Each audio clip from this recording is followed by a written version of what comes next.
Okay, so the book that we're going to be doing right now is a book by April Daniels. It's called Dreadnought.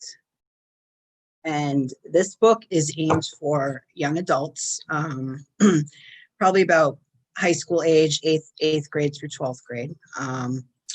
And we're just going to be, since it's a long book, we're just going to be reading some excerpts from it.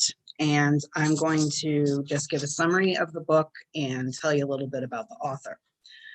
So the author of this book is named April Daniels, and she is a transgender woman who lives in Portland, Oregon. She has a degree in literature from the University of California, Santa Cruz. Dreadnought is her first published book, and it came out in 2017.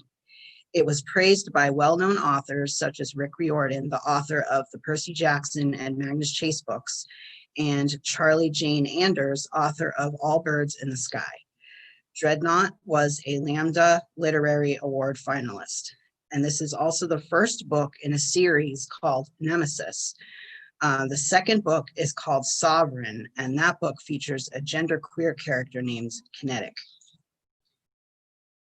So the main character of this story is named Danny Tozer. So Danny Tozer has a problem. She just inherited the powers of Dreadnought, the world's greatest superhero. Until Dreadnought fell out of the sky and died right in front of her, Danny was trying to keep people from finding out she's transgender. Before he expired, Dreadnought passed his mantle to her, and those secondhand superpowers transformed Danny's body into what she's always thought it should be.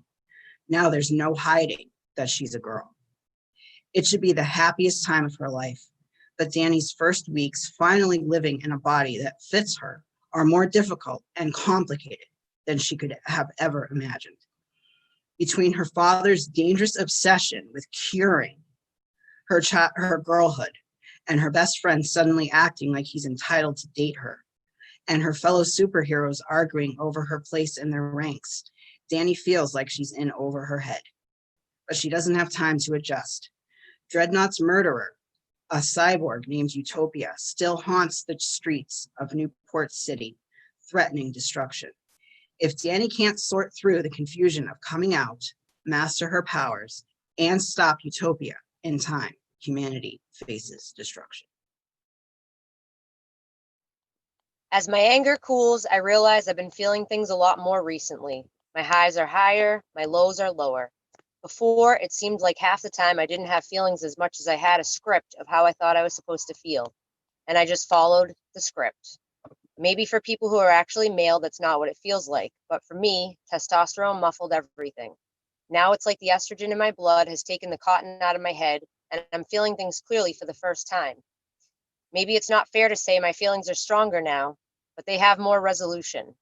Before, I was living in muddy pastels, and now things are all lit up like neon. I like it. Even when it hurts, I like it a lot. Bravo Lab is about the same size as a medical exam room, and like she said, there's a slot in the wall where several pieces of clothing have been dropped. They have kind of a waxy residue on them, but that's evaporating even as I hold the first piece up to get a look at it. It's the blue dress, and my fingers are suddenly clumsy as I turn it over and look at it from all angles. The walls are opaque now, and a few moments later they flicker and become mirrors. I get into the dress, and it feels right. It feels necessary. A few minutes later, I'm sitting curled in the corner with my new clothes punched in my lap. Those old instincts to hide and clutch things furtively are still with me, it seems. That's what safety feels like.